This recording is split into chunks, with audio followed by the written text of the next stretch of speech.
इसी प्रकार अन्य प्रसंगों को श्रवण करने के लिए महाराज श्री के एकमात्र अधिकृत ऑफिशियल यूट्यूब चैनल को सब्सक्राइब करके बेल आइकन को अवश्य दबा दें।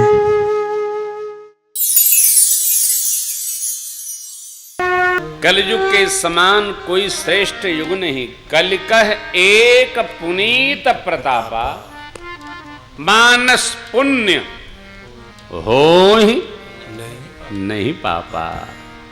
कितना बढ़िया युग है, कितना उत्तम युग है साहब। लेकिन अपने राम जी रोते ही रहते हैं। आप समझिएगा, वर्तमान में पाप की चर्चा बढ़ गई है। अब वो है ना, आपके पास मशीन होगा गुंगू मोबाइल, 80% मोबाइलों में भगवान की भक्ति के भजन बजते हैं। Ring back tone, ring back बोलते हैं ना।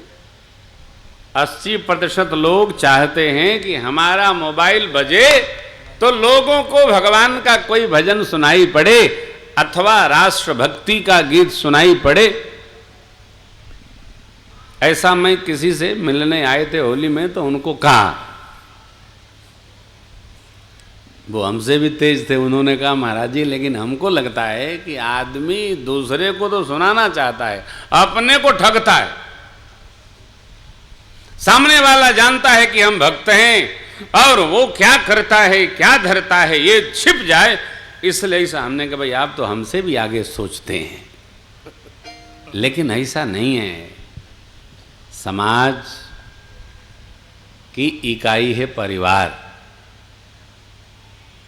समाज की इकाई है परिवार, शरीर की इकाई है कोशिका, समाज की इकाई है परिवार और परिवार की इकाई है परिवार का मालिक, श्रेष्ठ पिता, दादा, जो भी हो। परिवार के बच्चे भी इकाई में आएंगे। परिवार के बच्चों को उठा लीजिए, उनका स्वभाव समझ लीजिए, तो परिवार का पूरा खाका आपको पता चलेगा ये परिवार भगत जी का है कि अभगत जी का है। क्यों? हम जैसा रहेंगे बच्चे वैसा ही कहेंगे। चिपता नहीं, कलयुग जैसा युग हमको आपको मिला है, ये सौभाग्य सूचक है। अरे महाराज, क्यों भाई, क्यों घबराते हो, क्यों रोते हो? इस परिवार से ज्यादा खटकर्म है क्या आपके परिवार में? सांप मोर अगले बगल खड़े हैं। हाँ?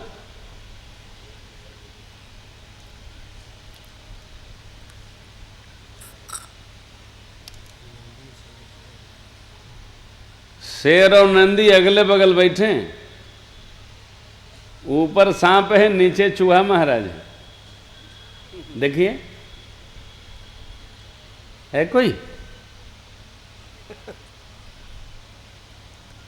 गणेश जी को खड़ानन बोलते हैं, तुम्हारी इतनी लंबी पूंछ है। तो गणेश जी ने कहा कि तुम्हारे 6 मूड़ी है, गर्दन 6 है तुम्हारी, खाओगे कैसे? हमको लगता है हमारे परिवार में खटपट होता है, सब जगह खटपट है। अरे वैकुंठ में सनकादिक ऋषि ने जय विजय को श्राप दे दिया। कहां दिया था? लखीमपुर में दिया था क्या? वैकुंठ में दिया था। आपको लगता है कि भाई वहां हमारा घर वैकुंठ जैसा, अरे हमारा घर मृत्युलोक जैसा हो तो ज्यादा बढ़िया। वैकुंठ में भी बड़ा गदर है। भगवान विष्णु जी लेटे थे, जाकर के भृगु जी ने लात मारा, भगवान कुछ बोले नहीं। प्रकारांतर से कल्पांत कथाएं कहती हैं, भगवान श्री हरि आदिनाथ परब्रह्म परमेश्वर को भृगु जी ने लात मार दी। शांत रहे। हाँ, हमारा घर यदि शांत है, हम शांत हैं, जीवन शांत है, घर शांत है, मोहल्ला शांत है, पूरी धरती शांत। जो दूसरे को अशांत करता है और स्वयं भी अशांत हो जाता है। भगवान का स्वभाव हम आप स्मरण कर रहे हैं, भगवान का स्वभाव है अपने प्रति किए गए अपराध का उनको स्मरण नहीं रहता है, भक्त के प्रति किए गए अपराध को भगवान भूल नहीं पाते। रावण के कितने अपराध, श्री हनुमान जी की पूंछ जला दिया उसने, विभीषण जी को लात मार दिया उसने, मां को उठाकर ले गया, त्रास देते समय जो जो शब्द कहा हनुमान जी ने यथावत आकर के कह दिया परमात्मा से, है ना, सुन सीता दुख प्रभु सुख ऐना भरी आए जल राजीव। भगवान के नेत्र में अश्रु आ गए दुख सुनकर, ऐसा ऐसा बोला रावण। क्यों? हनुमान जी भगवान को जागृत कर रहे हैं, चलिए प्रभु बेग चलिए, विलंब नहीं करिए। कितिक बात प्रभु जातु धान की, रिपुहि जीत यान भी जान की। हनुमान जी ने ऐसा कहा, भगवान बड़े प्रसन्न हुए। तो अनेक अपराध रावण के भगवान कुछ नहीं, अरे प्रतिज्ञा ले रखी है, निश्चरहीन करऊ मही भुज उठाय प्रणकीन कब अस्थि समूह देख रघुराया। भगवान ने अस्थियां देखी, ऋषि मुनि, अरे निश्चर निकल सकर मुनि खाए, सुन रघुवीर नयन जल छाए। फिर भी भगवान ने शांत होकर प्रतीक्षा किया, समय आने पर रावण को गति दिया। कारण रावण ने अनेक ऋषि मुनि संत महापुरुषों को त्रास दिया, अनेक दुराचार किया, भक्तों के प्रति किए गए अपराध को भगवान भारी मानते हैं। राम जन्म के कारण प्रसंग में भगवान शिव ने मां शिवा से कहा, देवी बाढ़हि असुर अदम्य अभिमानी, बाढ़हि असुर अदम्य अभिमानी, तब तब प्रभु हरि, तब तब प्रभु धरि विविध शरीरा, हरि कृपा निधि सज्जन पीरा, हरि कृपा निधि सज्जन पीरा, हरि कृपा निधि सज्जन पीरा। धरती पर असुर लोग त्रास देते हैं, किसको? विप्र, गौमाता, देवता और धरती। इन तीनों के त्रास से धरती का भार बढ़ जाता। सीधे विप्र, धेनु, सुर और धरणी, तब तब प्रभु धरी विविध शरीरा। भगवान अनेकानेक शरीर धारण करके, कभी पूर्णावतार, कभी अंशावतार, कभी आवेशावतार, कभी महापुरुषावतार, जैसी आवश्यकता हो भगवान शरीर धारण करके आते। एक नया सिद्धांत आया है चित्त में, ये पिछले कोलकाता कथा से चल रहा है। सात्विक सोचिए, सात्विक रहिए, सात्विक बोलिए, सात्विक खाइए, सब समस्या समाप्त।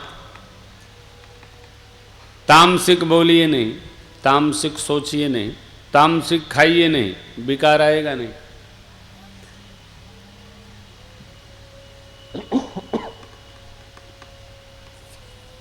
समस्याएं क्यों आती हैं?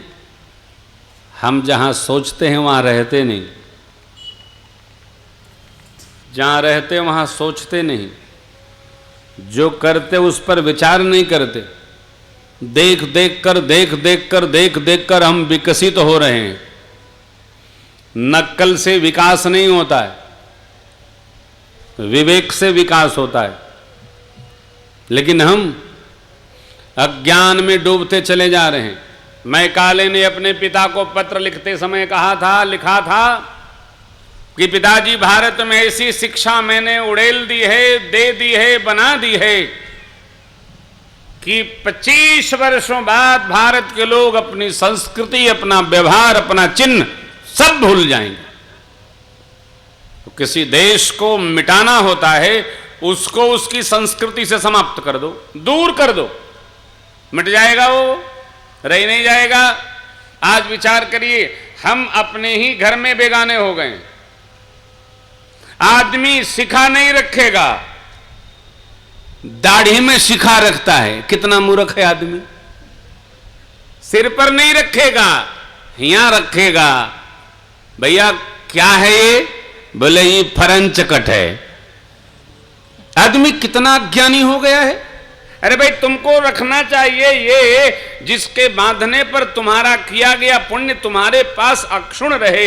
इसको छोड़कर तुम बंदर की तरह नकल कर रहे हो। आदमी कितना अच्छा लगता है जब धोती कुर्ता पहन के पूजन में बैठता है, लेकिन नहीं, आदमी ऐसा पैंट पहनेगा कि पालथी भी न मार सके। पालथी मारेगा तो पीछे पैंट फट जाएगा। आदमी नकल करने में कितना विवेकी हो गया है, कोई सीमा नहीं। क्यों? हमने अपनी सहजता त्याग दी। अभी हम घर पर होली में थे तो हमारे बच्चे पढ़ते हैं पब्लिक स्कूल में। क्यों? स्टैंडर्ड हमारा गिर जाएगा, इसलिए पब्लिक स्कूल में पढ़ते हैं। हमारा अपने घर में कॉन्ट्रैक्ट है, 5 तक वो पढ़ाएंगी, 5 के बाद मैं पढ़ाऊंगा। हमने कहा पढ़ा लो पब्लिक स्कूल में। तो हमारा बच्चा एक कागज लेके आया, कहा पापा इसको सुनिए क्या लिखा है। सुनाओ बेटा। उसमें लिखा है बैलगाड़ी क्या करती है, अंग्रेजी में लिखा था। तो मैंने सुन लिया। हमने कहा बेटा ये जो आप सुना रहे हो अब मेरे से सुनो। तो मैंने बताया बैलगाड़ी में 2 पहिए होते हैं, ये लिखा है। वो काठ की बनी होती है, ये लिखा है।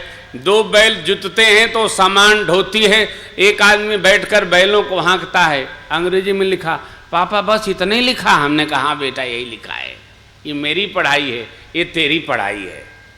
आप सोचिए, हम अपने बच्चों को अपने घर की भी बात अंग्रेजी में समझाना चाहते हैं। हिंदी बोलना नहीं, माऊ माऊ बोलो। माऊ माऊ मने काऊ काऊ। इतने हम नक्कल चोर हो गए, इतने हम अज्ञानी हो गए। आखिर कथा क्या कर लेगी साहब? कथा कहां हमको ले जाएगी? अपने बच्चों को 18 साल तक अपना संस्कार देने का आप अभ्यास करिए, नहीं तो अब तो मैं इस बार कथा करके जा रहा हूं, आगे कब आऊंगा ये राघव जी जानेंगे। यही कथा हमने प्रधान जी से, ज्ञानू भैया से कम 10 बार फोन किया है कि दूसरी जगह दे दूं। बार बार कथाएं आती थी।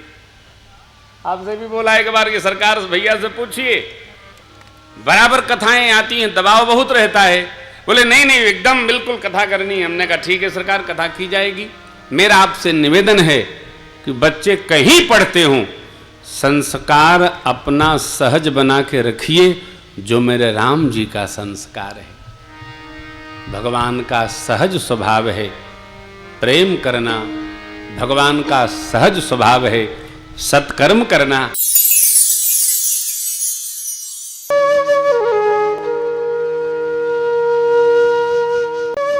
इसी प्रकार अन्य प्रसंगों को श्रवण करने के लिए महाराज श्री के एकमात्र अधिकृत ऑफिशियल यूट्यूब चैनल को सब्सक्राइब करके बेल आइकन को अवश्य दबा दें।